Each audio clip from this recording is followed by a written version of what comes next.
सत श्री अकाल। Morning bulletin देख रहे दर्शकों का स्वागत। मैं हाँ दीपिका खोसला। बुलेटिन का आगाज करांगे बजट के 5वें दिन के नाल। जी हाँ, अज बजट सैशन का 5वां दिन है तो सवेर तो ही हंगामा जो है शुरू हो चुका है।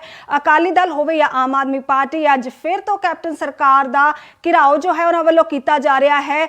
अगर अकाली दल वालों बिजली महंगी के उत्ते कैप्टन सरकार नूं घेरिया जा रहा है तो उत्थे ही जेकर गल आम आदमी पार्टी की करिए तो आम आदमी पार्टी वालों वजीफा घोटाले उत्ते कैप्टन अमरिंदर सिंह ते मंत्री साधु सिंह धर्मसोत खिलाफ प्रदर्शन किया जा रहा है। पैदल मार्च कढ़िया जा रहा है और जो रोह है वो देखने को मिल रहा है। कैप्टन सरकार के खिलाफ नारेबाजी की जा रही है। हाथ विच पैंपलेट फड़े गए ने जिहदे विच दोवां मुख मंत्री समेत साधु सिंह धर्मसोत नूं चोर दस्या गया है। और इहदे नाल ही जेकर गल करा तां हरपाल चीमा विरोधी धिर दे जो नेता ने हरपाल चीमा और माणूके दे वल्लों बकायदा निशाने साधे गए ने कैप्टन सरकार दे उत्ते।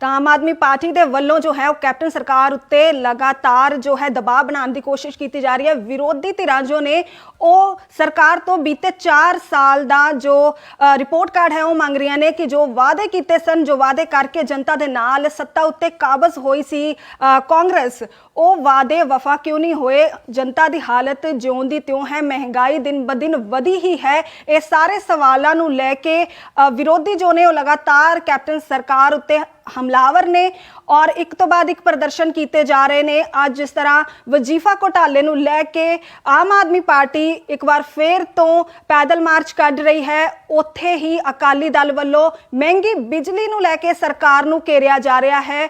और की कुछ किया है आम आदमी पार्टी के आगुआं ने, हुण तुहानूं वो सुना दिंदे हां।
बड़े बड़े कपड़े ने और पंजाब सरकार के मिनिस्टर च इन्वॉल्व ने।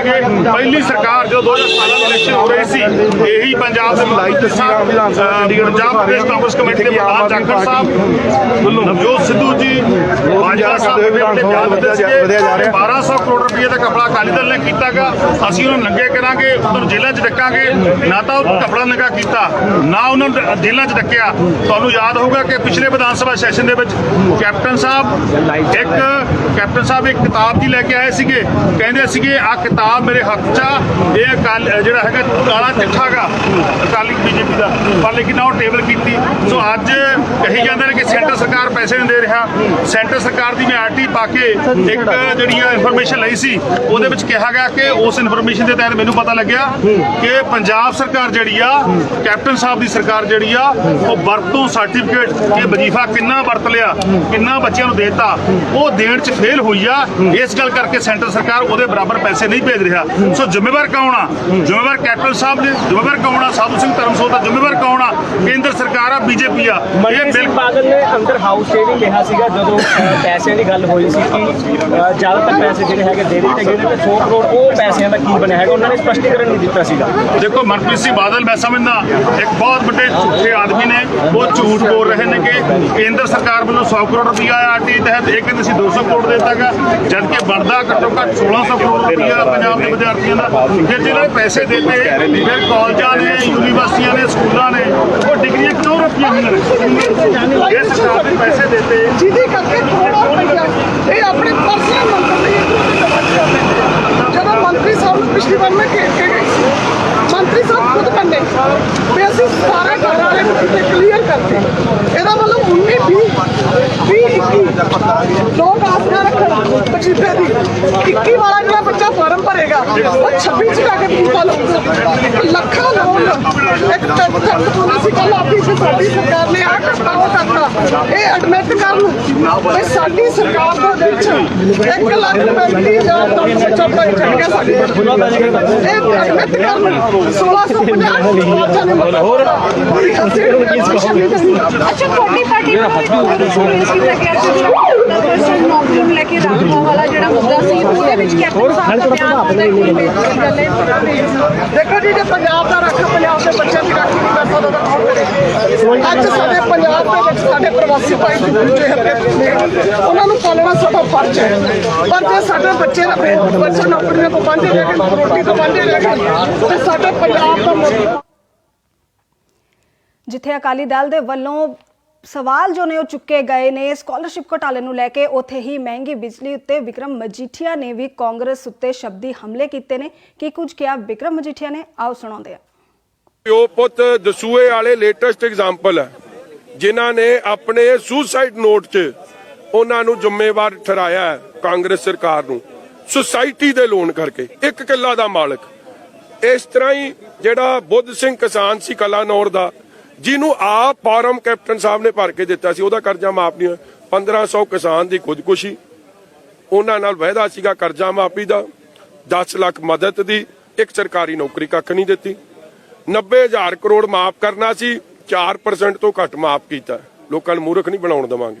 ਜੇ ਕੀਤਾ ਹੁੰਦਾ ਤੇ ਕਿਸਾਨ ਤਾਂ ਇਹਨਾਂ ਨੂੰ ਵਧਾਈ ਦੇ ਰਹੇ ਹੁੰਦੇ।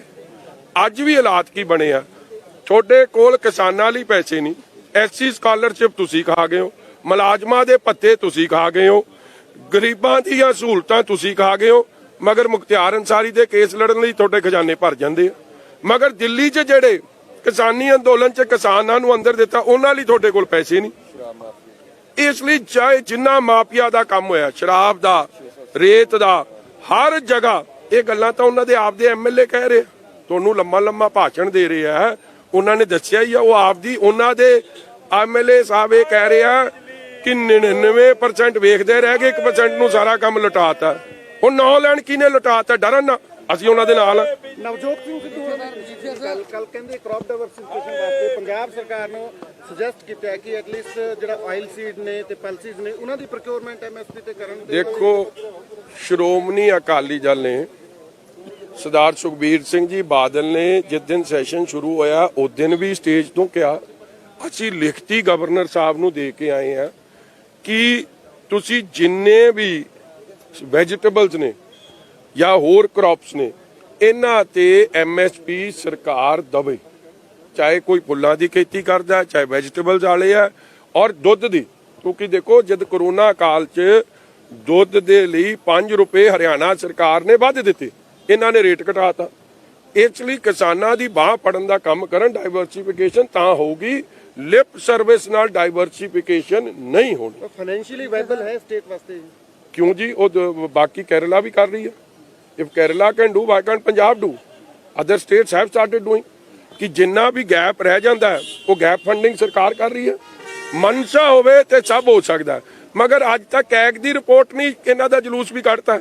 ਜਿਹੜੇ ਪਿਛਲੇ ਭਾਸ਼ਣ ਵੇਲੇ ਕਹਿੰਦੇ ਸੀ Punjab economy back on rails, CAG ਨਹੀਂ ਕਹਿਤਾ ਕਿ ਇਹਨਾਂ ਨੇ ਕਰਜ਼ਾ 3 ਲੱਖ ਕਰੋੜ ਦੇ ਨੇੜੇ ਤੇੜੇ ਪਹੁੰਚਾ ਦੇਣਾ। That means bad physical management. ਇਹ ਸਾਰਾ ਇਹ ਜਾਖੜ ਸਾਹਿਬ ਦਾ ਕੱਲ ਵਾਲਾ ਬਿਆਨ ਧਿਆਨ ਭਟਕਾਊ ਬਿਆਨ ਹੈ। ਇਹ ਸਿਰਫ ਤੇ ਸਿਰਫ ਉਹੀ ਪੁਰਾਣੀ ਰੱਟ, ਯਾਰ ਤੁਸੀਂ ਸਾਲ ਦੇ ਟੈਕਸ ਕਲੈਕਟ ਕਰਦੇ ਹੋ, ਹਰ ਸਾਲ ਬਜਟ ਬਣਦਾ, ਇਹ ਕਿਹੜਾ ਪਿਛਲੇ ਸਾਲ ਦਾ? ਹਰ ਸਾਲ ਤੁਸੀਂ ਟੈਕਸ ਕਲੈਕਟ ਕਰ ਰਹੇ ਹੋ, ਹਰ ਸਾਲ ਲੋਕਾਂ ਦੇ ਬੋਝ ਪਾ ਰਹੇ ਹੋ, ਤੇ ਫੇਰ ਕਹਾਣੀ ਜ਼ੀਰੋ ਪਰਫਾਰਮੈਂਸ ਔਰ ਬਹਾਨਾ 31,000 ਕਰੋੜ ਦੇ ਦਿਓ ਪਰਚਾ। Everybody knows this is legacy account. ਇਸ ਤਰ੍ਹਾਂ ਇੱਧਰ ਉੱਧਰ ਦੀ ਗੱਲ ਕਰਕੇ ਗੱਲ ਨਹੀਂ ਚੱਲਣੀ। ਫੋਨ ਅਮਲਾਂ ਤੇ ਨਵੀਂ ਫਿਸਕਲ ਮਿਸਮੈਨੇਜਮੈਂਟ ਦੀ ਗੱਲ ਕਰ ਰਹੇ ਹੋ ਮਨਪ੍ਰੀਤ ਬਾਦਲ ਅੱਜ ਉਹ ਯਾਰ ਅੱਜ ਟ੍ਰਿਬਿਊਨ ਦੀ ਅਖਬਾਰ 'ਚ ਕੈਗ ਦੀ ਰਿਪੋਰਟ ਹੈ, ਮੇਰੀ ਥੋੜੀ ਗੱਲ ਹੈ। ਮਜੀਠੀਏ 'ਚ ਤਾਂ ਉਹਨਾਂ ਨੂੰ 100 ਨੁਕਸ ਲੱਭ ਜਾਣੇ, ਹੁਣ ਕੈਗ ਦੀ ਰਿਪੋਰਟ ਦਾ ਹੀ ਜਵਾਬ ਦੇ ਦੇਣ, ਮੇਰੀ ਗੱਲ ਛੱਡਣ। ਆਖਰੀ ਸਾਲ ਦੇ ਸਰਕਾਰ ਫੇਰ ਵਾਅਦੇ ਬਹੁਤ ਕਰ ਦੋ ਨਿਸ਼ਾਨੇ ਸਾਧੇ ਕਿ ਤੁਹਾਡੀ ਸਰਕਾਰ ਵੇਲੇ ਜਿਹੜੇ ਪਾਵਰ ਪਰਚੇਜ਼ ਐਗਰੀਮੈਂਟ ਹੋਏ ਸੀ ਉਹ ਗਲਤ ਹੋਏ ਸੀਗੇ। ਇਸ ਤਰ੍ਹਾਂ ਹੈ, ਪੀਪੀਏ ਦੇ ਜਿਹੜੇ ਐਗਰੀਮੈਂਟ ਹੋਏ ਸੀ ਸਾਡੇ ਵੇਲੇ ਬਿਜਲੀ 5 ਰੁਪਏ ਸੀ, ਅੱਜ 9 ਰੁਪਏ ਹੋ ਗਈ। 4 ਸਾਲ ਬੀਤ ਗਏ, ਅਸੀਂ ਤਾਂ ਇਹਨਾਂ ਨੂੰ 10 ਵਾਰੀ ਕਹਿਤਾ ਕਿ ਪੀਪੀਏ 'ਚ ਨੁਕਸੀ 'ਚ ਦਿਓ ਪਰਚਾ। ਅਸੀਂ ਤਾਂ 1.5-2 ਰੁਪਏ ਦੇ ਉੱਤੇ ਪੀਪੀਏ ਕੀਤੇ। ਉਸ ਵੇਲੇ ਪੰਜਾਬ 'ਚ 10-10 ਘੰਟੇ 12-12 ਘੰਟੇ ਦਾ ਕੱਟ ਸੀ, ਬਿਜਲੀ ਸਰਪਲਸ ਬਣਾਈ। ਇਹਨਾਂ ਨੇ ਕੇਸ ਕੌਣ ਹਰਿਆ ਜਾ ਕੇ ਕੋਰਟ 'ਚ? ਇਹਨਾਂ ਦੀ ਸਰਕਾਰ ਨੇ। ਕਿਉਂ ਕੇਸ ਹਰੇ? ਕਿਉਂਕਿ ਬਿਜਲੀ ਦੇ ਵੱਡੇ ਵੱਡੇ ਅਦਾਰਿਆਂ ਨਾਲ ਰਲ ਗਏ। ਇਹ ਤਾਂ ਰਿਕਾਰਡ ਦੀ ਗੱਲ ਹੈ, ਕਿੰਨਾ ਰੌਲਾ ਪਿਆ ਪਿਛਲੀ ਵਾਰੀ। Vijay sir, on Mukhtar Ansari issue, that what we have learned in Supreme Court, that Punjab government, they had given this reply. I'll answer your question out. Akali Dal ਦੇ ਵੱਲੋਂ ਅੱਜ ਜਿਹੜਾ ਹੈਗਾ ਪ੍ਰੋਟੈਸਟ ਜਿਹੜਾ ਉਹ ਕੀਤਾ ਜਾ ਰਿਹਾ ਹੈਗਾ ਵਿਧਾਨ ਸਭਾ ਦੇ ਬਾਹਰ, ਔਰ ਤੁਹਾਨੂੰ ਮੈਂ ਵਿਜ਼ੂਅਲਸ ਜਿਹੜੇ ਹੈਗੇ ਉਹ ਦਿਖਾ ਦਿੰਦੀ ਹਾਂ ਕਿ ਕਿਸ ਤਰੀਕੇ ਦੇ ਨਾਲ ਜਿਹੜੇ ਪ੍ਰੋਟੈਸਟ ਜਿਹੜਾ ਹੈਗਾ ਉਹ ਕੀਤਾ ਜਾ ਰਿਹਾ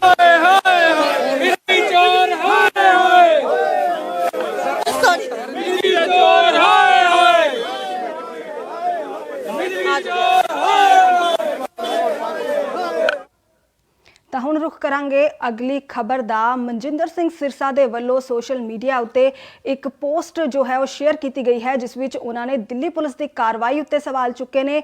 ਦਿੱਲੀ ਪੁਲਿਸ ਦੀ ਜੋ ਹਰਕਤ ਹੈ ਉਸ ਨੂੰ ਬੇहद ਸ਼ਰਮਨਾਕ ਦੱਸਿਆ ਹੈ। ਦਰਅਸਲ ਮਾਮਲਾ ਤੁਹਾਨੂੰ ਦੱਸ ਦਿੰਦੇ ਹਾਂ ਕਿ ਮਨਜਿੰਦਰ ਸਿੰਘ ਸਿਰਸਾ ਨੇ ਆਪਣੀ ਪੋਸਟ ਦੇ ਵਿੱਚ ਲਿਖਿਆ ਹੈ ਕਿ ਦਿੱਲੀ ਪੁਲਿਸ ਦੇ ਵੱਲੋਂ ਇੱਕ 25 ਮਹਿਲਾਵਾਂ ਦੇ ਜੱਥੇ ਸਮੇਤ ਇੱਕ 2 ਸਾਲ ਦੀ ਬੱਚੀ ਨੂੰ ਵੀ ਹਿਰਾਸਤ 'ਚ ਲਿਆ ਗਿਆ ਸੀ। ਕਾਰਨ ਜੋ ਦੱਸਿਆ ਜਾ ਰਿਹਾ ਹੈ ਕਿ ਇਹਨਾਂ ਵੱਲੋਂ ਸਿੰਘੂ ਬਾਰਡਰ ਤੋਂ ਰਕਾਬਗੰਜ ਗੁਰਦੁਆਰਾ ਸਾਹਿਬ ਜਾ ਰਹੀਆਂ ਸੀ ਇਹ ਮਹਿਲਾਵਾਂ, ਔਰ ਇਹਨਾਂ ਦੀ ਗੱਡੀ ਦੇ ਉੱਤੇ ਇੱਕ ਕੇਸਰੀ ਝੰਡਾ ਝੂਲ ਰਿਹਾ ਸੀ ਤੇ ਕਿਸਾਨੀ ਝੰਡਾ ਜੋ ਹੈ ਉਹ ਲਹਿਰਾ ਰਿਹਾ ਸੀ।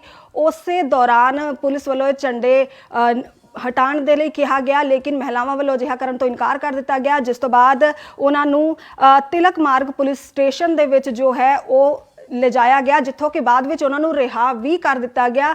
ਔਰ ਇਹਨਾਂ ਔਰਤਾਂ ਦੇ ਨਾਲ ਇੱਕ 2 ਸਾਲ ਦੀ ਬੱਚੀ ਵੀ ਸ਼ਾਮਲ ਸੀ। ਔਰ ਤੁਹਾਨੂੰ ਦੱਸ ਦਈਏ ਕਿ ਇੱਕ ਪਾਸੇ ਜਿੱਥੇ ਫੇਸਬੁੱਕ ਤੇ ਉੱਤੇ ਪੋਸਟ ਪਾ ਕੇ ਦਿੱਲੀ ਪੁਲਿਸ ਦੀ ਇਸ ਕਾਰਵਾਈ ਨੂੰ ਬੇहद ਸ਼ਰਮਨਾਕ ਦੱਸਿਆ ਗਿਆ ਹੈ ਮਨਜਿੰਦਰ ਸਿੰਘ ਸਿਰਸਾ ਦੇ ਵੱਲੋਂ, ਉੱਥੇ ਹੀ ਦਿੱਲੀ ਪੁਲਿਸ ਦੀ ਜੇਕਰ ਗੱਲ ਕੀਤੀ ਜਾਵੇ ਤੇ ਉਹਨਾਂ ਨੇ ਅਜਿਹੀ ਕਿਸੇ ਵੀ ਕਾਰਵਾਈ ਤੋਂ ਸਾਫ਼ ਇਨਕਾਰ ਕਰ ਦਿੱਤਾ ਹੈ। ਦਿੱਲੀ ਪੁਲਿਸ ਦਾ ਕਹਿਣਾ ਹੈ ਕਿ ਉਹਨਾਂ ਵੱਲੋਂ ਅਜਿਹੀ ਕੋਈ ਵੀ ਮਹਿਲਾ ਜਾਂ ਫਿਰ ਕਿਸੇ ਬੱਚੇ ਨੂੰ ਹਿਰਾਸਤ ਵਿੱਚ ਨਹੀਂ ਲਿਆ ਗਿਆ, ਅਜਿਹਾ ਕੋਈ ਮਾਮਲਾ ਉਹਨਾਂ ਦੇ ਕੋਲ ਆਇਆ ਹੀ ਨਹੀਂ।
ਇਸ ਮਾਮਲੇ ਦੀ ਵਧੇਰੇ ਜਾਣਕਾਰੀ ਦੇ ਲਈ ਦਿੱਲੀ ਤੋਂ ਸਾਡੇ ਪੱਤਰਕਾਰ ਕਮਲ ਕਾਂਸਲ ਇਸ ਸਮੇਂ ਫੋਨ ਕਾਲ ਤੇ ਮੌਜੂਦ ਨੇ। ਜੀ कमल, ਕੀ ਕਹਿਣਾ ਚਾਹੋਗੇ इस पूरे मामले पे? दीपिका जी, अपने दर्शकों को बताते हैं जैसे कि जो दिल्ली कमेटी के अध्यक्ष हैं मनजिंदर सिंह सिरसा, उन्होंने एक ट्वीट भी किया और एक अपनी जो सोशल मीडिया फेसबुक है उस पर भी एक पोस्ट डाली है कि 2 साल की बच्ची को दिल्ली पुलिस ने जो है गिरफ्तार किया। वो कुछ 25 महिलाएं के आसपास जो है वो रकाबगंज गुरुद्वारा आ रही थी, लेकिन उनको जो तिलक मार्ग थाना है वहां पर उनको रोक लिया गया। लेकिन हमने जो दिल्ली पुलिस जो यहाँ के डीसीपी हैं, उन्होंने साफ किया है कि ऐसा कोई मामला नहीं है। तो साथ ही साथ जिस तरीके से मनजिंदर सिंह सिरसा ने ट्वीट करके जानकारी दी है, तो दिल्ली पुलिस इसको बिल्कुल साफ तौर से मना कर रही है। ठीक है कमल, बहुत बहुत धन्यवाद जानकारी देने ਲਈ। ਤਾਂ ਤੁਹਾਨੂੰ ਦੱਸ ਦਈਏ ਕਿ ਇੱਕ ਪਾਸੇ ਮਨਜਿੰਦਰ ਸਿੰਘ ਸਿਰਸਾ ਵੱਲੋਂ ਇਹ ਪੋਸਟ ਸ਼ੇਅਰ ਕੀਤੀ ਗਈ ਹੈ, ਦਿੱਲੀ ਪੁਲਿਸ ਉੱਤੇ ਸਵਾਲ ਜੋ ਨੇ ਉਹ ਖੜੇ ਕੀਤੇ ਗਏ ਨੇ। ਦੂਸਰੇ ਪਾਸੇ ਦਿੱਲੀ ਪੁਲਿਸ ਦੀ ਜੇਕਰ ਗੱਲ ਕੀਤੀ ਜਾਵੇ ਤਾਂ ਦਿੱਲੀ ਪੁਲਿਸ ਵੱਲੋਂ ਸਾਫ਼ ਤੌਰ ਉੱਤੇ ਇਨਕਾਰ ਕਰ ਦਿੱਤਾ ਗਿਆ ਹੈ ਕਿ ਅਜਿਹਾ ਕੋਈ ਮਾਮਲਾ ਸਾਹਮਣੇ ਨਹੀਂ ਆਇਆ ਹੈ। ਫਿਲਹਾਲ ਇਹਦਾ ਸੱਚ ਕੀ ਹੈ ਉਹ ਦਿੱਲੀ ਪੁਲਿਸ ਸਪਸ਼ਟ ਆਪਣੇ ਵੱਲੋਂ ਕਰ ਚੁੱਕੀ ਹੈ ਕਿ ਉਹਨਾਂ ਵੱਲੋਂ ਅਜਿਹੀ ਕੋਈ ਕਾਰਵਾਈ ਅਮਲ ਵਿੱਚ ਨਹੀਂ ਲਿਆਂਦੀ ਗਈ। ਤਾਂ ਹੁਣ ਵਧਾਂਗੇ ਅਗਲੀ ਖਬਰ ਦੇ ਵੱਲ, ਜੋ ਕਿ ਇੱਕ ਰਾਹਤ ਦੀ ਖਬਰ ਹੈ ਕਿ ਸ਼ਿਵ ਕੁਮਾਰ ਜੋ ਨੇ, ਸ਼ਿਵ ਕੁਮਾਰ ਨੂੰ ਰਿਹਾਈ ਮਿਲ ਚੁੱਕੀ ਹੈ, ਜ਼ਮਾਨਤ ਮਿਲ ਚੁੱਕੀ ਹੈ। ਉਹਨਾਂ ਉੱਤੇ ਵੀ ਗੰਭੀਰ ਦੋਸ਼ ਜੋ ਨੇ ਉਹ ਲਗਾਏ ਗਏ ਸੀ। ਨੌਦੀਪ ਕੌਰ ਦਾ ਸਾਥੀ ਹੈ ਸ਼ਿਵ ਕੁਮਾਰ, ਜਿਸ ਨੂੰ ਕੁੰਡਲੀ ਬਾਰਡਰ ਤੋਂ ਹੀ ਗ੍ਰਿਫਤਾਰ ਕੀਤਾ ਗਿਆ ਸੀ ਪੁਲਿਸ ਦੇ ਵੱਲੋਂ। ਸੋਨੀਪਤ ਜੇਲ੍ਹ ਵਿੱਚ ਬੰਦ ਸੀ ਸ਼ਿਵ ਕੁਮਾਰ ਤੇ ਉਸ ਨੂੰ ਅਦਾਲਤ ਵੱਲੋਂ ਕੱਲ 2 ਮਾਮਲਿਆਂ ਦੇ ਵਿੱਚ ਜ਼ਮਾਨਤ ਦਿੱਤੀ ਗਈ ਸੀ। ਉਸ ਤੋਂ ਬਾਅਦ ਤੀਜੇ ਮਾਮਲੇ ਦੇ ਵਿੱਚ ਵੀ ਸ਼ਿਵ ਕੁਮਾਰ ਨੂੰ ਜ਼ਮਾਨਤ ਮਿਲੀ, ਜਿਸ ਤੋਂ ਬਾਅਦ शिव कुमार ਨੂੰ ਜੇਲ੍ਹ ਤੋਂ ਬਾਹਰ ਲਿਆਂਦਾ ਗਿਆ ਤੇ ਉਸ ਦਾ ਜੋ ਸਵਾਗਤ ਹੈ ਉਹ ਕੀਤਾ ਗਿਆ। ਇਸ ਸਮੇਂ ਮਨਜਿੰਦਰ ਸਿਰਸਾ ਦੇ ਨਾਲ ਨੌਦੀਪ ਕੌਰ ਤੇ ਸ਼ਿਵ ਕੁਮਾਰ ਦਾ ਪਰਿਵਾਰ ਵੀ ਸ਼ਾਮਲ ਸੀ ਔਰ ਸ਼ਿਵ ਕੁਮਾਰ ਨੇ ਜੇਲ੍ਹ ਤੋਂ ਬਾਹਰ ਆ ਕੇ ਬਹੁਤ ਵੱਡੇ ਖੁਲਾਸੇ ਕੀਤੇ ਨੇ। ਉਸਨੇ ਦੱਸਿਆ ਹੈ ਕਿ ਸੋਨੀਪਤ ਜੇਲ੍ਹ ਦੇ ਵਿੱਚ ਕਿਸ ਤਰ੍ਹਾਂ ਉਹਨਾਂ ਨੂੰ ਤਸੀਹੇ ਦਿੱਤੇ ਜਾ ਰਹੇ ਸੀ, ਕੀ ਕੁਝ ਹੋਇਆ ਸੋਨੀਪਤ ਜੇਲ੍ਹ ਦੇ ਵਿੱਚ ਉਸ ਦੇ ਨਾਲ। ਆਓ ਤੁਹਾਨੂੰ ਸੁਣਾਉਂਦੇ ਹਾਂ।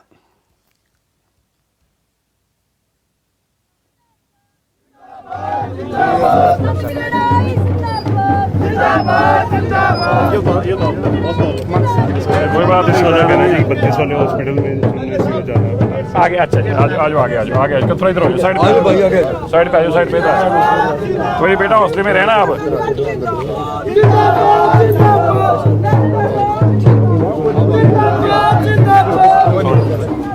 शिव कुमार का संघर्ष जिंदाबाद। नौदीप शिव कुमार का संघर्ष जिंदाबाद। कैसे इधर एडवोकेट साहब नाल आओ ना। थोड़ा पीछे हो जाओ।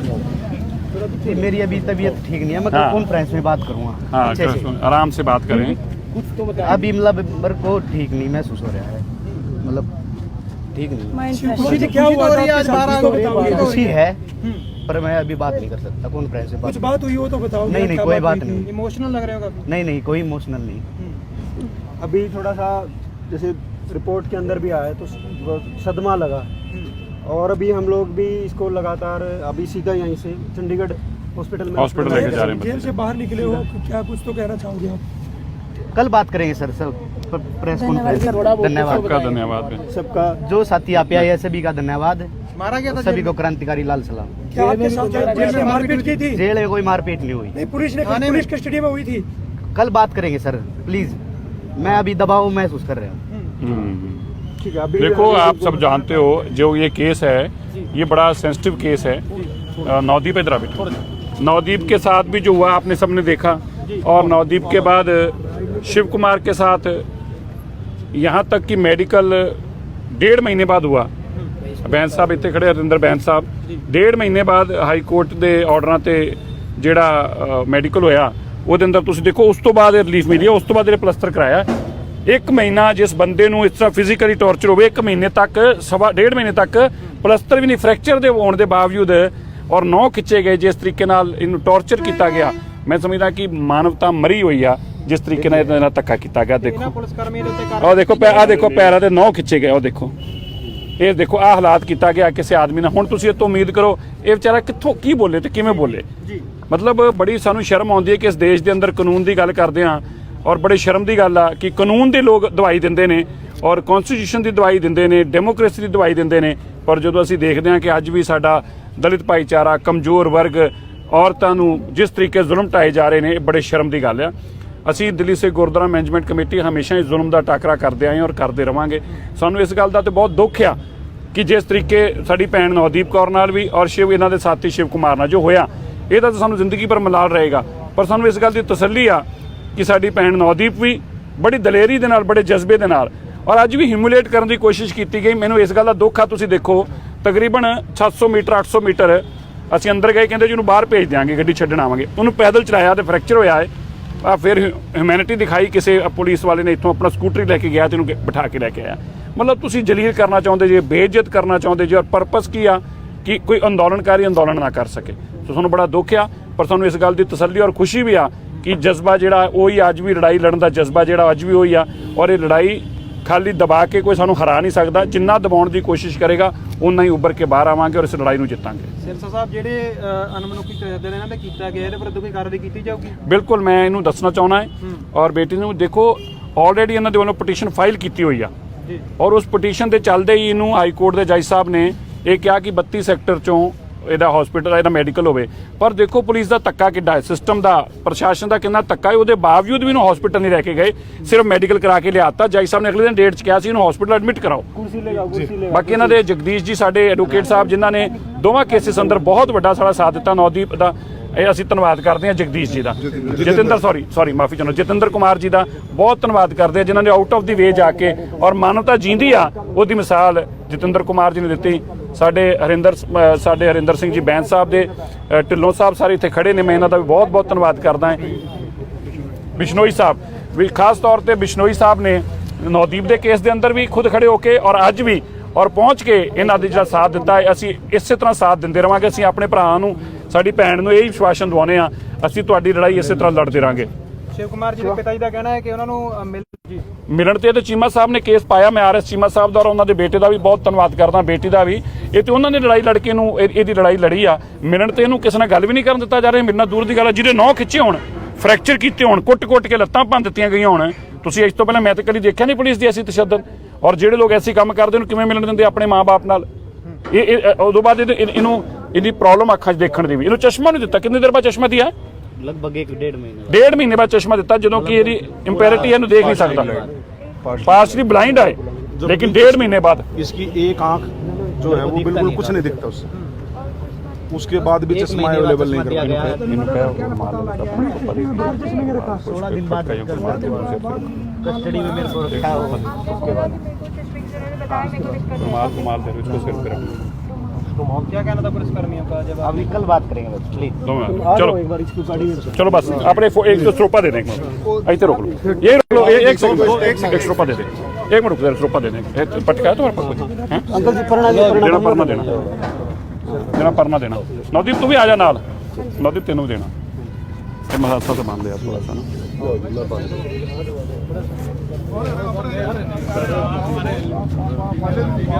जतिंदर जी तुसी नाल आओ, जतिंदर जी नाल आओ। नवदीप तू इधर आ, नाल तेनों देना। एक तू भी सिर, एक सौ ऊपर मंगवा। बोले सो निहाल। जिंदर जी आप भी जरा सिर ढको, आपको भी देना, आपने भी बहुत। आ साडी भैन ਜਿਹੜੀ ਹਮੇਸ਼ਾ ਹੀ ਬੜੀ ਹਿੰਮਤੀ ਆ, ਅਸੀਂ ਇਹਦੇ ਲਈ ਕਾਮਨਾ ਕਰਦੇ ਹਾਂ कि ਸਾਡੇ किसानों की मजदूर की आवाज़ आगे लगने। आपको वहाँ भी करेंगे, लेकिन यहाँ भी जरूरी है। आज सिर्फ ये रखो।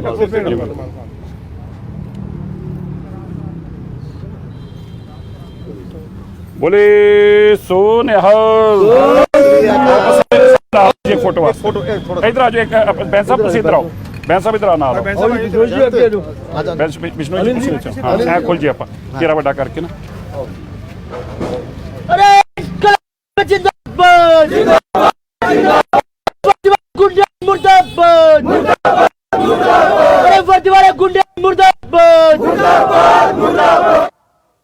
ਹੁਣ ਰੁਖ ਕਰਾਂਗੇ ਅਗਲੀ ਖਬਰ ਦਾ। ਕਿਸਾਨੀ ਅੰਦੋਲਨ ਨੂੰ ਕੱਲ 100 ਦਿਨ ਪੂਰੇ ਹੋ ਜਾਣਗੇ ਔਰ ਇਸ ਤੋਂ ਬਾਅਦ ਤੁਹਾਨੂੰ ਦੱਸ ਦਈਏ ਕਿ ਕੱਲ ਨੂੰ ਹੀ ਸੰਯੁਕਤ ਕਿਸਾਨ ਮੋਰਚੇ ਵੱਲੋਂ 6 ਮਾਰਚ ਨੂੰ ਹੀ KMP ਉੱਤੇ ਚੱਕਾ ਜਾਮ ਕੀਤਾ ਜਾਵੇਗਾ। ਸਵੇਰੇ 11 ਵਜੇ ਤੋਂ ਲੈ ਕੇ ਸ਼ਾਮ 4 ਵਜੇ ਤੱਕ ਚੱਕਾ ਜਾਮ ਕੀਤਾ ਜਾਵੇਗਾ। ਉੱਥੇ ਹੀ ਜੇਕਰ ਅੱਜ ਦੀ ਗੱਲ ਕਰੀਏ 5 ਮਾਰਚ ਨੂੰ ਅੱਜ ਸੰਯੁਕਤ ਕਿਸਾਨ ਮੋਰਚੇ ਵੱਲੋਂ MSP ਉੱਤੇ ਇੱਕ ਮੁਹਿੰਮ ਜੋ ਹੈ ਉਹ ਸ਼ੁਰੂ ਕੀਤੀ ਜਾਵੇਗੀ।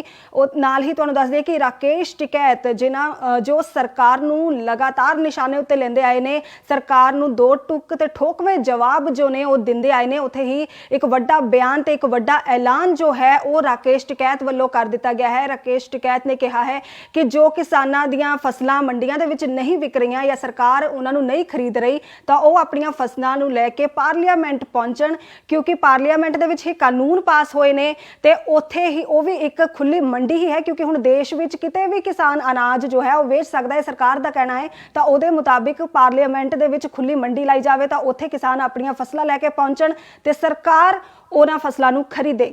ਹੋਰ ਕੀ ਕੁਝ ਕਿਹਾ ਹੈ ਰਾਕੇਸ਼ ਟਿਕੈਤ ने, आओ ਤੁਹਾਨੂੰ ਸੁਣਾਉਂਦੇ ਹਾਂ। रागी पहली फसल आ गई है एमएसपी की, अब उसका रेट देखते हैं कि बाजार में क्या है और जहां पे किसान बेचने जाएगा उसके कम पे किसान नहीं बेचेगा और कल ही पता चल जाएगा। भारत सरकार का जो ये कह रहे कि एमएसपी है और रहेगी और एमएसपी पर खरीद हो रही है तो कल पता चल जाएगा। उसके बाद में चने वाली आ रही है, मसूर की आ रही है, गेहूं की आ रही है मध्य प्रदेश महाराष्ट्र में, और यहाँ ये यूपी तक राजस्थान तक ये सारी चीज़ें आ जाएंगी 10-15 दिन में, 20 दिन में, महीने में बहुत सी फसलें एमएसपी की आ जाएगी।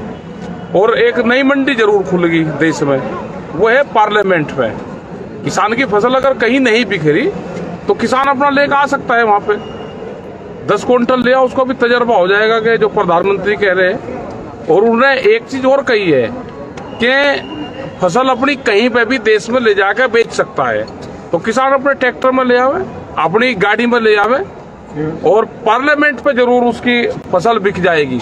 वहां पे ले आवे, नई मंडी है, वहां पे उसके भाव तय हुए हैं मंडी पे, अपने 5 क्विंटल ले आवे, 10 क्विंटल ले आवे, 2 क्विंटल ले आवे। ये ट्रैक्टर को बंद कर रहे तो अपनी गाड़ी में ले आवे, ट्रक में ले आवे, तो पार्लियामेंट पे जरूर उसका भाव मिल जाएगा। राजस्थान के लोग जा सकते हैं, उत्तर प्रदेश के लोग जा सकते हैं। अगर उसको वहां पे भाव नहीं मिल रहा तो पार्लियामेंट में जरूर उसका भाव मिल जाएगा और पार्लियामेंट चलनी भी शुरू हो जाएगी। 7-8 तारीख तक चल भी रही है। तो ये शुरुआत हुई है देश में, एमएसपी दिलाओ, देश बचाओ, किसान बचाओ का एक नारा देश में लग चुका है। उसके कम पे किसान अपनी फसलों को नहीं बेचेगा। भारत सरकार एमएसपी पे कानून बनावे, 3 बिलों को वापसी दे, ये एक आंदोलन की शुरुआत हो गई है। हाँ, ये हो सके कि अलग फैसले कर रहे हो, प्रधानमंत्री तो कह रहा है कि कहीं बेच लो, और पहले तो था ये कि किसान अपनी फसल कहीं पे भी बेच लेता है। ये तो अब इन्होंने बैन लगाया कि फसलों को हम खरीदेंगे नहीं एमएसपी पे। सरकार कहीं मिलेगी तो सवाल करेंगे, सरकार तो कहीं है ही नहीं। मिलेगी सरकार 1 आध दिन में, 10 दिन में, 2 महीने में सरकार जरूर मिल जाएगी। इन किसानों को पूर्ण रूप से आना पड़ेगा, दिल्ली की तरफ को चलना पड़ेगा, अपनी फसलों को एमएसपी से कम पे ना किसान बेचे, और जहां अगर कोई रोकता है वहीं बैठ जाए। राकेश जी, आखिर ये बताइए कि सरकार मिलेगी कैसे? आखिर सरकार मिल क्यों नहीं रही? उधर देश के प्रधानमंत्री ये कहते हैं कि 1 कॉल दूर है, लेकिन वो कॉल आपके पास आई क्यों नहीं अभी तक? आई नहीं, अभी तो कॉल आई नहीं उनकी कोई। कैसे आएगी? पहले की जो वार्ताएं हुई इतनी कई बार सरकार के साथ, वो वार्ताएं किस तरह से हुई थी और अब किस तरीके से आगे आपको क्या उम्मीदें लगती? पहले भी वार्ता सरकारों ने खुद संपर्क करा और अब की बार भी सरकार संपर्क करेगी तो किसान बातचीत करेगा। वो किसान अपने सामान को लेकर दिल्ली की तरफ को चलेंगे। कोई पुलिस प्रशासन, कोई विभाग, मंडी, कोई उनको रोकता है तो वो उसको एमएसपी पे खरीद कर ले, और नहीं तो उसको दिल्ली आने दे। पार्लियामेंट पे उसका जरूर बिक जाएगा, ये हमारा सवाल है। और पूरी दुनिया में भूख पे व्यापार नहीं होगा और हिंदुस्तान इसकी लीड करेगा। और ये हो गया है फ्रांस और जर्मनी में, कई देशों में इस पे कानून बन गए हैं, 2 देश पे। और पूरी दुनिया में आंदोलन जो होगा वो ट्रैक्टर से किसानों का आंदोलन होगा। फ्रांस की सड़कों पे किसान अपने ट्रैक्टर लेकर आए, यहाँ पे दिल्ली की सड़कों पे किसान अपने ट्रैक्टर लेकर 3.5 लाख से ज्यादा ट्रैक्टर लेकर चले। तो ये दुनिया की एक किसान की पहचान ट्रैक्टर होगी, उसी से ये आंदोलन होंगे। और एमएसपी से नीचे पे खरीद ना हो, पूरी दुनिया में भूख पे व्यापार ना हो, इसके ये लड़ाई पूरी दुनिया के किसानों को, आम लोगों को ये लड़ाई लड़नी पड़ेगी। और जहां तक भारत का सवाल है तो भारत की संसद में, पार्लियामेंट में ये बहस हुई है, उसके रेट तय हुए हैं फसलों के। तो कम से कम जहां पर रेट तय हुए हैं, अगर देश में कहीं खरीद नहीं हो रही है तो इसका मतलब पक्का होगा कि वहां तो खरीद जरूर होगी। तो किसान अपना 1 क्विंटल, 2 क्विंटल, 10 क्विंटल, 20 क्विंटल अपना लेकर आवे नहीं उसकी खरीद हो रही है तो पार्लियामेंट पर तो नई मंडी खुल गई है, नया ऑप्शन उसका मिल गया है और वहां पर उसकी खरीद जरूर हो जाएगी। एमएसपी का कम पे किसान अपना माल ना बेचे। देखिए टिकैत साहब, सोच लेना, आपकी बात जो कहते हैं फिर किसान आ जाते हैं, लेकिन आपको तुलवान जाना पड़ेगा पार्लियामेंट। तुलवान जाएंगे क्योंकि आपने कहा कि फसलों में अगर एक फसल की आहुति देनी पड़े तो वो भी दे दो, तो आपने तो ये थोड़ा कहा था अभी दे दे, लोगों ने देनी शुरू कर दी। तो अभी वो जो आहुति कही थी वो यही तो आहुति है, अपना जो अनाज है उसे लेकर चले दिल्ली की तरफ को, वहां पे बिकेगा वो, मंडी में नहीं पार्लियामेंट पे। अगर सरकार उसको कहीं खरीदना चाह तो खरीद ले। तो युवाओं को बधाई देना चाह रहे हैं, गाड़ी अपने रिश्तेदारी में ले जाने के लिए रखो, अगर आंदोलन में कहीं जा रहे हैं तो ट्रैक्टर रखो और अपने ट्रैक्टर को बढ़िया तरीके से रखो, उसमें बढ़िया बाजा गाजा बजा कर रखो और उसमें बढ़िया बम्पर लगा कर रखो आगे, क्योंकि ट्रैक्टर ही किसान का टैंक है। जब वो धरती को फाड़ता है तो आगे कहीं बैरिकेटिंग मिल जा, दीवार मिल जा, कच्ची पक्की खाई मिल जा, उसको हटाने के लिए, तोड़ने के लिए तो टैंक ही तो काम आएगा। यही तो ट्रैक्टर है किसान का, जो ट्रैक्टर है यही टैंक का काम करता है। तो दोनों चीज करते हैं। जब ये जमीनों को फाड़ के अन्न उग जाता है तो कोई रुकावट करता है तो उसके लिए भी तो ट्रैक्टर ही काम करेगा। ਹੁਣ ਵਧਾਂਗੇ ਅਗਲੀ ਖਬਰ ਦੇ ਵੱਲ। ਨਵਜੋਤ ਸਿੰਘ ਸਿੱਧੂ ਦੇ ਵੱਲੋਂ ਕੱਲ ਪ੍ਰੈਸ ਕਾਨਫਰੰਸ ਕੀਤੀ ਗਈ ਤੇ ਕੇਂਦਰ ਤੇ ਸੂਬਾ ਸਰਕਾਰ ਉੱਤੇ ਜੰਮ ਕੇ ਨਿਸ਼ਾਨੇ ਸਾਧੇ ਗਏ। ਉੱਥੇ ਹੀ ਭਗਵੰਤ ਮਾਨ ਔਰ ਇਹਦੇ ਨਾਲ ਹੀ ਬੀਜੇਪੀ ਆਗੂ ਤਰੁਣ ਚੁੱਗ ਦੇ ਵੱਲੋਂ ਨਵਜੋਤ ਸਿੰਘ ਸਿੱਧੂ ਨੂੰ ਹੀ ਸਵਾਲਾਂ ਦੇ ਘੇਰੇ ਵਿੱਚ ਖੜੇ ਕਰ ਦਿੱਤਾ ਗਿਆ। ਕੀ ਕੁਝ ਕਿਹਾ ਇਹਨਾਂ ਆਗੂਆਂ ਨੇ, ਆਓ ਤੁਹਾਨੂੰ ਸੁਣਾਉਂਦੇ ਹਾਂ। ਉਦੋਂ ਪਹਿਲਾਂ 10 ਸਾਲ ਦੀਆਂ ਅਕਾਲੀ ਤੇ ਜਿਹੜੀ ਬੀਜੇਪੀ ਸਰਕਾਰ ਹੈ ਉਹਦੀਆਂ ਕਮੀਆਂ ਕੱਢੀਆਂ, ਉਦੋਂ ਵੀ ਉਹਨਾਂ ਦੇ ਨਾਲ ਹੀ ਸੀ। ਸੋ ਇਸ ਕਰਕੇ ਜੇ ਤਾਂ ਕੁਝ ਕਰ ਸਕਦੇ ਹੋ, ਹਜੇ ਵੀ ਸਾਲ ਪਿਆ ਤਾਂ ਸਿੱਧੂ ਸਾਹਿਬ ਤੁਹਾਡੀ ਕਿਹੜਾ ਚੱਲਦੀ ਨਹੀਂ। ਤੁਸੀਂ ਮੰਤਰੀ ਬਣੋ, ਬਿਜਲੀ ਮੰਤਰੀ ਬਣੋ, ਪਹਿਲਾਂ ਬਿਜਲੀ ਸਸਤੀ ਕਰ ਦਿਓ ਪੰਜਾਬ 'ਚ। ਬਿਜਲੀ ਮੰਤਰੀ ਕਿਉਂ ਨਹੀਂ ਬਣਦੇ? ਉਹ ਕਹਿੰਦਾ ਬਿਜਲੀ ਮੰਤਰੀ ਬਣਾ ਦੇਣਾ ਤੁਹਾਨੂੰ। ਤੁਸੀਂ ਬਿਜਲੀ ਮੰਤਰੀ ਬਣ ਕੇ ਕੇਜਰੀਵਾਲ ਵਾਂਗੂ ਸਾਰੇ ਪੰਜਾਬ 'ਚ ਬਿਜਲੀ, ਲੋਕਾਂ ਦੇ 50-50 ਹਜ਼ਾਰ ਦੇ ਬਿੱਲ ਆਏ ਪਏ ਨੇ, ਲੋਕਾਂ ਦਾ ਲੱਕ ਤੋੜਿਆ ਪਿਆ। ਸੋ ਤੁਸੀਂ ਆਪ ਕਰੋ ਨਾ ਕੁਝ, ਇਕੱਲੇ ਪ੍ਰੈਸ ਕਾਨਫਰੰਸ ਥੋੜੀ ਹੋਊਗਾ। 4 ਸਾਲ ਕੀ ਕਰਦੇ ਸੀਗੇ? 4 ਸਾਲ ਤੋਂ ਕਿਉਂ ਨਹੀਂ ਬੋਲੇ? ਉਦੋਂ ਪਹਿਲਾਂ 10 ਸਾਲ ਦੀਆਂ ਅਕਾਲੀ ਤੇ ਜਿਹੜੀ ਬੀਜੇਪੀ ਸਰਕਾਰ ਹੈ ਉਹਦੀਆਂ ਕਮੀਆਂ ਕੱਢੀਆਂ, ਉਦੋਂ ਵੀ ਉਹਨਾਂ ਦੇ ਨਾਲ ਹੀ ਸੀ। ਸੋ ਇਸ ਕਰਕੇ ਜੇ ਤਾਂ ਕੁਝ ਕਰ ਸਕਦੇ ਹੋ, ਹਜੇ ਵੀ ਸਾਲ ਪਿਆ ਤਾਂ ਸਿੱਧੂ ਸਾਹਿਬ ਤੁਹਾਡੀ ਕਿਹੜਾ ਚੱਲਦੀ ਨਹੀਂ। ਤੁਸੀਂ ਮੰਤਰੀ ਬਣੋ, ਬਿਜਲੀ ਮੰਤਰੀ ਬਣੋ, ਪਹਿਲਾਂ ਬਿਜਲੀ ਸਸਤੀ ਕਰ ਦਿਓ ਪੰਜਾਬ 'ਚ।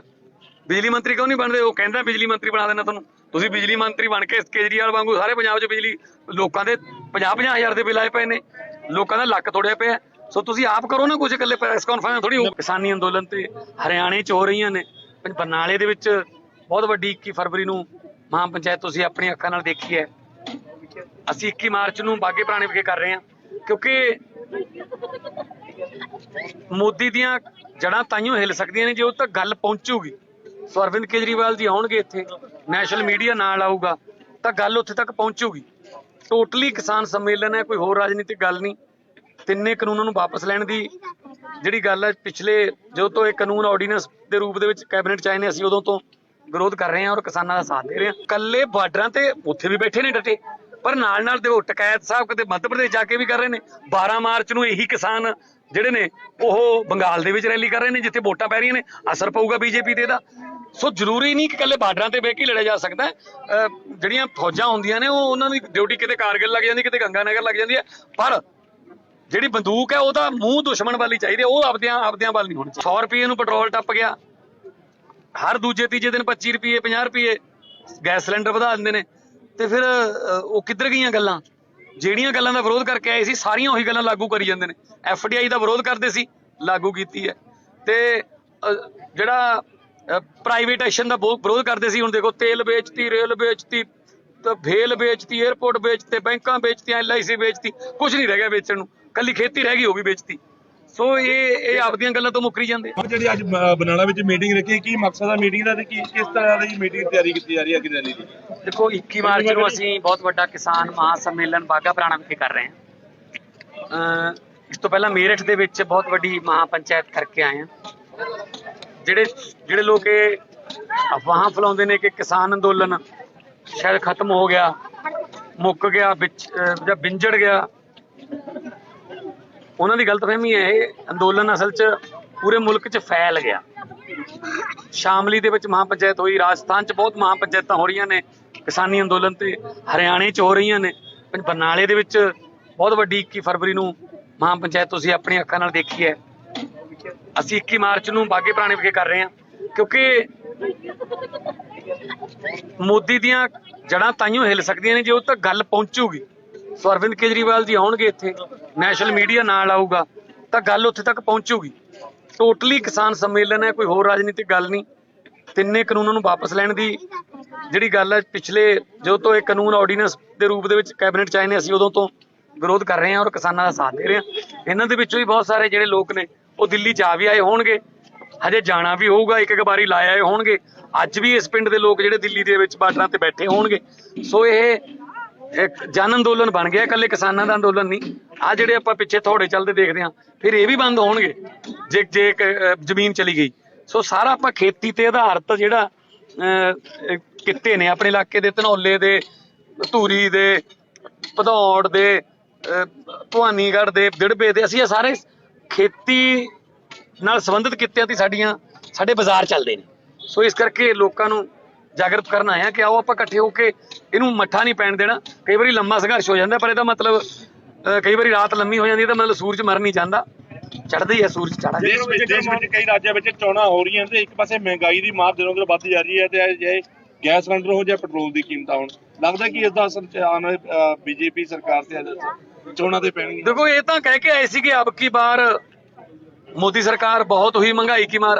100 रुपये ਨੂੰ ਪੈਟਰੋਲ ਟੱਪ ਗਿਆ, ਹਰ ਦੂਜੇ ਤੀਜੇ ਦਿਨ 25 ਰੁਪਏ 50 ਰੁਪਏ ਗੈਸ ਸਿਲੰਡਰ ਵਧਾ ਦਿੰਦੇ ਨੇ। ਤੇ ਫਿਰ ਉਹ ਕਿੱਧਰ ਗਈਆਂ ਗੱਲਾਂ? ਜਿਹੜੀਆਂ ਗੱਲਾਂ ਦਾ ਵਿਰੋਧ ਕਰਕੇ ਆਏ ਸੀ, ਸਾਰੀਆਂ ਉਹੀ ਗੱਲਾਂ ਲਾਗੂ ਕਰੀ ਜਾਂਦੇ ਨੇ। FDI ਦਾ ਵਿਰੋਧ ਕਰਦੇ ਸੀ, ਲਾਗੂ ਕੀਤੀ ਹੈ। ਤੇ ਜਿਹੜਾ ਪ੍ਰਾਈਵੇਟਾਈਜੇਸ਼ਨ ਦਾ ਵਿਰੋਧ ਕਰਦੇ ਸੀ, ਹੁਣ ਦੇਖੋ ਤੇਲ ਵੇਚਤੀ, ਰੇਲ ਵੇਚਤੀ, ਭੇਲ ਵੇਚਤੀ, 에ਅਰਪੋਰਟ ਵੇਚਤੇ, ਬੈਂਕਾਂ ਵੇਚਤੀਆਂ, LIC ਵੇਚਤੀ, ਕੁਝ ਨਹੀਂ ਰਹਿ ਗਿਆ ਵੇਚਣ ਨੂੰ, ਕੱਲੀ ਖੇਤੀ ਰਹਿ ਗਈ, ਉਹ ਵੀ ਵੇਚਤੀ। ਸੋ ਇਹ ਆਪਦੀਆਂ ਗੱਲਾਂ ਤੋਂ ਮੁੱਕਰੀ ਜਾਂਦੇ। ਜੇਕਰ ਕਿਸਾਨ ਆਗੂ ਨੇ ਪ੍ਰੈਸ ਕਾਨਫਰੰਸ ਕੀਤੀ ਹੈ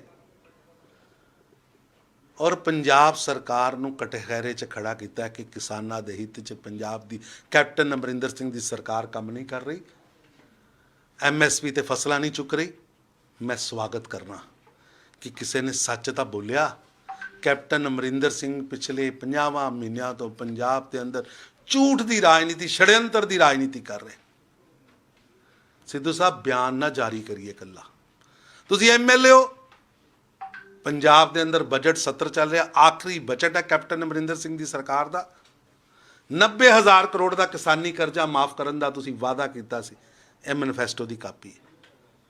ਕਰੀਏ ਪੰਜਾਬ ਦਾ 90,000 ਕਰੋੜ ਦਾ ਕਿਸਾਨੀ ਕਰਜ਼ਾ ਮਾਫ, ਤਾਂ ਕਿ ਪੰਜਾਬ ਸੁਖਦ ਹੋ ਸਕੇ, ਪੰਜਾਬ ਦਾ ਕਿਸਾਨ ਆਰਾਮ ਨਾਲ ਸੌਂ ਸਕੇ। ਤੁਸੀਂ ਵਾਅਦਾ ਕੀਤਾ ਪਰ ਏਕੜ ਮੁਆਵਜ਼ੇ ਦਾ, ਪਰ ਅੱਜ ਤੱਕ ਉਹ ਮੁਆਵਜ਼ਾ ਮਿਲਿਆ ਨਹੀਂ। ਕੈਪਟਨ ਸਾਹਿਬ, ਪੰਜਾਬ ਦਾ ਕਿਸਾਨ ਇੰਤਜ਼ਾਰ ਕਰ ਰਿਹਾ ਝੂਠ ਫਰੇਬ ਛੜਯੰਤਰ ਦੇ ਤਹਿਤ। ਉਹਨੂੰ ਤੁਸੀਂ ਧੱਕਤਾ ਰੈਲੀਆਂ ਕਰਨ ਸੇ, ਜਦ ਕਿ ਆਪਣੀ ਡਿਊਟੀ ਕਿਉਂ ਨਹੀਂ ਚੁੱਕ ਰਹੇ ਸੀ MSP ਤੇ? ਪ੍ਰਸਤਾਵ ਭੇਜਣ, ਝੋਨਾ ਕਣਕ ਤੋਂ ਇਲਾਵਾ ਬਾਕੀ ਫਸਲਾਂ MSP ਤੇ ਚੁੱਕਣੀਆਂ, ਪਰ ਕੇਂਦਰ ਦੀ ਸਰਕਾਰ ਚੁੱਕੇਗੀ, ਬਾਕੀ ਸਟੇਟਾਂ 'ਚ ਅਸੀਂ ਚੁੱਕਣੇ ਪਏ ਹਾਂ। ਅੱਜ ਤੱਕ ਪ੍ਰਸਤਾਵ ਕਿਉਂ ਨਹੀਂ ਆਇਆ? ਨਵਜੋਤ ਸਿੰਘ ਸਿੱਧੂ ਜੀ, ਕੇਵਲ ਬਿਆਨ ਨਹੀਂ, ਵਿਧਾਨ ਸਭਾ ਦੇ ਮੈਂਬਰ ਹੋ, ਅੰਦਰ ਵੀ ਬੋਲੋ, ਪ੍ਰਸਤਾਵ ਵੀ ਪਾਸ ਕਰਾਓ। ਪ੍ਰਗਟ ਸਿੰਘ ਹਰੀ ਬੋਲੇ, ਸੱਚ ਬੋਲੇ ਕਿ ਪੰਜਾਬ ਦੀ ਜਨਤਾ ਹੁਣ ਉਹ ਚਿਹਰਾ ਨਹੀਂ ਦੇਖਣਾ ਚਾਹੁੰਦੀ ਜਿਹੜਾ 50 ਮਹੀਨਿਆਂ 'ਚ ਪੰਜਾਬ ਦੇ ਜ਼ਿਲ੍ਹਿਆਂ 'ਚ ਨਹੀਂ ਜਾ ਸਕਿਆ, ਇੱਕ ਡਿਵੈਲਪਮੈਂਟ ਦੀ ਮੀਟਿੰਗ ਇੱਕ ਜ਼ਿਲ੍ਹੇ 'ਚ ਨਹੀਂ ਕਰ ਸਕਿਆ। ਉਹ ਚਿਹਰਾ ਨਹੀਂ ਦੇਖਣਾ ਚਾਹੁੰਦੇ। ਵਾਅਦੇ ਮੈਂ ਯਾਦ ਕਰਾਉਣਾ ਚਾਹੁੰਦਾ ਕੈਪਟਨ ਸਾਹਿਬ ਨੂੰ, ਕਿੱਥੇ ਗਿਆ ਵਾਅਦਾ ਹਰ ਘਰ ਨੌਕਰੀ ਦਾ? ਕਿਉਂ ਨਹੀਂ ਪੂਰਾ ਹੋਇਆ? ਕੈਪਟਨ ਸਾਹਿਬ, ਵੇਟ ਕਰ ਰਹੇ ਪੰਜਾਬ ਦੇ ਨੌਜਵਾਨ। ਇਹੋ ਹੀ ਪ੍ਰਸ਼ਾਂਤ ਕਿਸ਼ੋਰ ਨੇ ਟਾਈਪ ਕੀਤਾ ਤੇ ਮਨਪ੍ਰੀਤ ਬਾਦਲ ਜੀ ਨੇ ਇਹ ਮੈਨੀਫੈਸਟੋ ਬਣਾਇਆ, ਔਰ ਤੁਸੀਂ ਤੇ ਸਰਦਾਰ ਮਨਮੋਹਨ ਸਿੰਘ ਜੀ ਨੇ 9 ਜਨਵਰੀ 2017 ਨੂੰ ਇਹਨੂੰ ਲਾਗੂ ਕੀਤਾ ਸੀ। ਹਾਲਾਤ ਕੀ ਨੇ ਪੰਜਾਬ ਦੇ?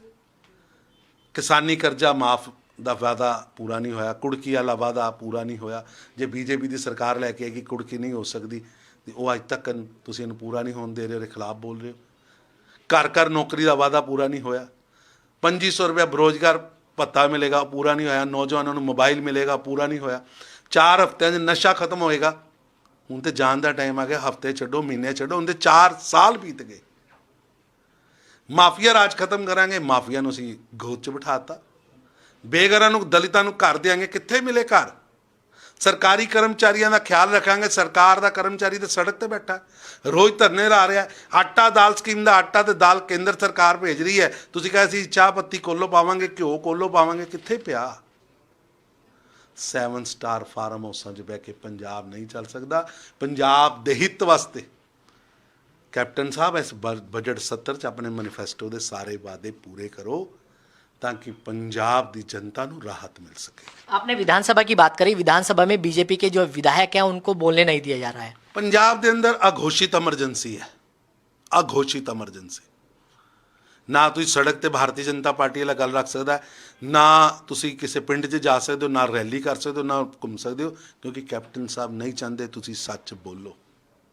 हुण अज साडा विधान सभा का इंदर विधायक तुहानूं याद कराना चाह रहा है, कैप्टन साहब ये वादे तुसीं पूरे कीते सी, तुसीं उत्थे उहनूं बोलण नहीं दे रहे। स्पीकर और वॉइस बंद कर रहे हैं। ये अघोषित आपातकाल है, एमरजेंसी लाती पंजाब च कि पोलीटिकल एक्टिविटी नहीं हो सकती। दुखद है पंजाब के अंदर है माहौल जिहड़ा कैप्टन अमरिंदर सिंह की सरकार ने बनाया, बहुत दुखद है। अच्छा, नवजोत सिंह सिद्धू ने आज केंद्र सरकार पर भी आरोप लगाए हैं। उन्होंने कहा है कि सरकार जो है जमीन लेना चाहती है किसानों की। ऐसा कि एक लाइन उस तिना बिलों के अंदर दिखा दें जिथे जमीन लैन की गल लिखी हो, एक लाइन, एक शब्द, और जो उल्टा लिखा कोई गिरवी नहीं पा सकता, मोड़ के ही नहीं कर सकता किसान की जमीन। भ्रम फैलाया, ये भ्रम कैप्टन साहब ने फैलाया। पंजाब के अंदर पंजाब के किसान झूठ बोले। अच्छा, आपने बिल की बात करी है, जिस तरीके से अब कानून हो चुके हैं, लेकिन जिस तरीके से किसानी 100 दिन पूरे हो रहे हैं, उन्होंने ऐलान कर दिया है कि केएमपी का जाम किया जाएगा और साथ ही साथ 5 राज्यों में चुनाव है और बीजेपी के जो उम्मीदवार होगा उनका जो है उनके खिलाफ जो है प्रचार किया जाएगा। ऐसा कि मैं बेनती करांगा किसान वीरां नूं कि वो पोलीटिकल लोगों ਦੀਆਂ ਗੱਲਾਂ 'ਚ ना आन। ਹੁਣ किसान विंग ਜਿਹੜਾ कांग्रेस ਦਾ, मैं तो ਉਹਦੇ कोई टिप्पणी नहीं करना चाहता, तो ना ही किसान विंग कम्यूनिस्ट पार्टी का या आम आदमी पार्टी का या अकाली दल का किसान विंग है। लेकिन मैं आम किसानों को बेनती करांगा, साडा दरवाजा खुला है। अगे भी राउंड सी मीटिंग हुई है, कोई शंका से उन्हें दूर करने को तैयार।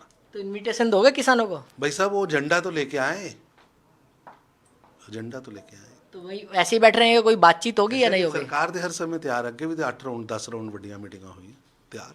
अच्छा, मुख्तार अंसारी का जिस तरीके से आजकल केस चल रहा है, पंजाब जेल में बंद है, वो कह रहे हैं कि यूपी सरकार से डर लग रहा है कि वो कहीं उनका एनकाउंटर ना कर दे। इसको लेकर क्या कहना है आपका? 2 साल हो गए पंजाब के अंदर उड़ते अपहरण का पर्चा है, टू कोट क्यों नहीं हो रहा? क्यों बचाया जा रहा है? कौन बचा रहा है? प्रियंका गांधी के इशारियां ते captain Amarinder Singh red carpet बिछा रहे हैं।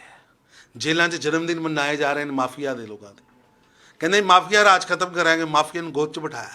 उपहरणकर्ता दा पंजाब का जिस तरह दमाद हो उस तरह उन्होंने रेड कारपेट ट्रीटमेंट दे दिता जा रहा है। क्या असी पंजाब च उपहरण की इंडस्ट्री चालू करना चाहते हैं? क्या माफिया को सुरक्षण दिता जाएगा पंजाब च? यूपी तो पुलिस आती है, फड़न नहीं देंगे। की लगता है अंसारी साडा? मैं कैप्टन साहब को बेनती करांगा, दसो ये रिश्ता क्या कहलाता? अंसारी और कांग्रेस का रिश्ता क्या है? बताएं जनता को, पता तो लगे कि असी माफिया को शरण दी है, माफिया को गोद च बिठाया। ਹੁਣ ਗੱਲ ਕਰਾਂਗੇ ਕਰੋਨਾ ਦੇ ਵੱਧਦੇ ਮਾਮਲਿਆਂ ਦੀ। ਦੇਸ਼ ਦੇ ਵੱਖ-ਵੱਖ ਸੂਬਿਆਂ ਦੇ ਵਿੱਚ ਕਰੋਨਾ ਦੇ ਮਾਮਲੇ ਮੁੜ ਤੋਂ ਸਾਹਮਣੇ ਆਣੇ ਸ਼ੁਰੂ ਹੋ ਗਏ ਨੇ। ਜੇਕਰ ਗੱਲ ਪੰਜਾਬ ਦੀ ਕਰੀਏ ਤਾਂ ਪੰਜਾਬ ਦੇ ਵਿੱਚ ਵੀਰਵਾਰ ਨੂੰ 1074 ਨਵੇਂ ਮਾਮਲੇ ਜੋ ਨੇ ਉਹ ਸਾਹਮਣੇ ਆਏ ਨੇ। ਉੱਥੇ ਹੀ 15 ਲੋਕਾਂ ਦੀ ਮੌਤ ਵੀ ਹੋ ਗਈ ਹੈ। ਤੁਹਾਨੂੰ ਦੱਸ ਦਈਏ ਕਿ ਪੰਜਾਬ ਦੇ ਵਿੱਚ ਵੱਖ-ਵੱਖ ਜ਼ਿਲ੍ਹਿਆਂ ਦੇ ਵਿੱਚੋਂ ਲੁਧਿਆਣਾ ਦੇ ਵਿੱਚੋਂ 106 ਮਾਮਲੇ ਕੱਲ ਸਾਹਮਣੇ ਆਏ ਨੇ, ਜਲੰਧਰ ਦੇ ਵਿੱਚ 242, ਪਟਿਆਲਾ ਦੇ ਵਿੱਚ 65, ਐਸਐਸ ਨਗਰ ਦੇ ਵਿੱਚ 111 ਮਾਮਲੇ ਸਾਹਮਣੇ ਆ ਚੁੱਕੇ ਨੇ। ਉੱਥੇ ਹੀ ਅੰਮ੍ਰਿਤਸਰ ਦੀ ਗੱਲ ਕੀਤੀ ਜਾਵੇ ਤਾਂ ਅੰਮ੍ਰਿਤਸਰ ਵਿੱਚ 51 ਮਾਮਲੇ ਸਾਹਮਣੇ ਆਏ ਨੇ।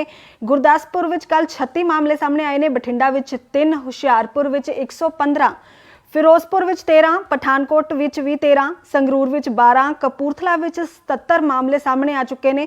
ਫਰੀਦਕੋਟ ਵਿੱਚ 22, ਸ਼੍ਰੀ ਮੁਕਤਸਰ ਸਾਹਿਬ ਵਿੱਚ ਇੱਕ ਮਾਮਲਾ ਸਾਹਮਣੇ ਆਇਆ ਹੈ। ਮੋਗਾ ਦੀ ਗੱਲ ਕੀਤੀ ਜਾਵੇ ਤਾਂ 11 ਮਾਮਲੇ ਸਾਹਮਣੇ ਆਏ ਨੇ। ਰੋਪੜ ਵਿੱਚ 24, ਫਤਿਹਗੜ੍ਹ ਸਾਹਿਬ ਵਿੱਚ 4, ਬਰਨਾਲਾ ਦੇ ਵਿੱਚ 2, ਤਰਨਤਾਰਨ ਵਿੱਚ 6, SBS ਨਗਰ ਵਿੱਚ 147 ਅਤੇ ਮਾਨਸਾ ਤੋਂ 3 ਨਵੇਂ ਕਰੋਨਾ ਮਰੀਜ਼ਾਂ ਦੀ ਪੁਸ਼ਟੀ ਹੋ ਗਈ ਹੈ। ਉੱਥੇ ਹੀ ਜੇਕਰ ਫਾਜ਼ਿਲਕਾ ਦੀ ਗੱਲ ਕੀਤੀ ਜਾਵੇ ਤਾਂ ਫਾਜ਼ਿਲਕਾ ਦੇ ਵਿੱਚ ਕੱਲ ਕੋਈ ਮਾਮਲਾ ਸਾਹਮਣੇ ਨਹੀਂ ਆਇਆ। ਉੱਥੋਂ ਇਹ ਰਾਹਤ ਦੀ ਖਬਰ ਹੈ। ਔਰ ਜਿਹੜੇ ਜ਼ਿਲ੍ਹਿਆਂ ਦੇ ਵਿੱਚ 15 ਮੌਤਾਂ ਹੋਈਆਂ ਨੇ, ਉਹਦੇ ਵਿੱਚ ਹੁਸ਼ਿਆਰਪੁਰ ਦੇ ਵਿੱਚ 4 ਵਿਅਕਤੀਆਂ ਦੀ ਜਾਨ ਗਈ ਹੈ। ਜਲੰਧਰ ਦੀ ਗੱਲ ਕੀਤੀ ਜਾਵੇ ਤਾਂ 5 ਵਿਅਕਤੀਆਂ ਨੇ ਕਰੋਨਾ ਕਾਰਨ ਦਮ ਤੋੜ ਦਿੱਤਾ। ਕਪੂਰਥਲਾ ਵਿੱਚ 1 ਮੌਤ ਹੋਈ ਹੈ, ਲੁਧਿਆਣਾ ਦੇ ਵਿੱਚ 3, ਪਟਿਆਲਾ ਦੇ ਵਿੱਚ 1 ਅਤੇ SPS ਨਗਰ ਦੇ ਵਿੱਚ 1 ਵਿਅਕਤੀ ਦੀ ਕਰੋਨਾ ਨਾਲ ਮੌਤ ਹੋਈ ਹੈ।